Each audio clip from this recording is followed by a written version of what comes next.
Le nombre de noyades qu'il y a eu au Québec au cours des dernières semaines est déjà important. Ça devrait tous nous sensibiliser à adopter des comportements très prudents sur les points d'eau.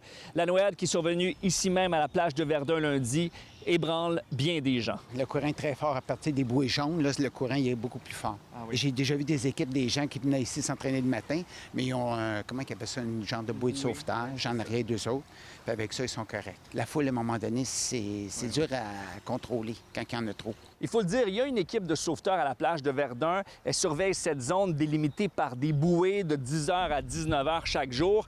Mais la noyade s'est pas passée là. Elle s'est déroulée ici, dans une zone qui n'est pas surveillée, qui est même difficile à surveiller pour les sauveteurs parce qu'il y a ces arbres qui cachent une partie des gens qui peuvent se baigner là-bas. C'est là que le drame s'est joué, bien loin du regard de l'équipe de sauveteurs. Vous étiez là lundi, vous? Bien, écoutez, moi, j'étais là ici lundi. C'était très chaud. Il y avait beaucoup de gens. Et j'ai vu tout l'après-midi des jeunes monter dans les arbres. C'est très dangereux. Sauter. Il y a des roches. Écoutez, c'est comme ça. Là, la plage est encore ouverte lundi, oui. Mais la noyade s'est passée à l'extérieur des bouées, à l'extérieur de leur responsabilité. Et le 3 semaines précédentes, c'est la même chose. La plage n'était même pas ouverte. La mairesse de Verdun, Marie-André Mauger, a réagi à cet événement.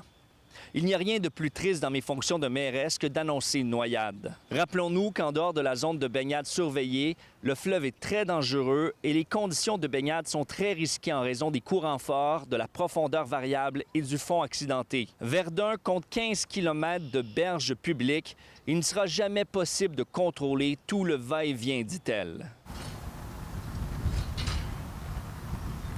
Il y avait déjà des pancartes qui indiquaient que c'était interdit de se baigner aux citoyens qui venaient ici.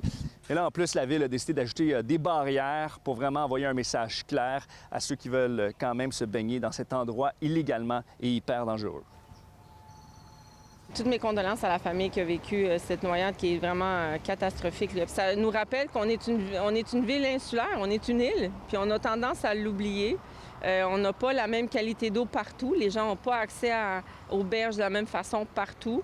Puis je pense que c'est notamment des projets qu'on doit mener à terme, à savoir comment on peut redonner accès à l'eau aux gens, aux berges, de façon sécuritaire, bien sûr. Avec les changements climatiques, il va y en avoir de plus en plus des épisodes de chaleur extrême et des canicules.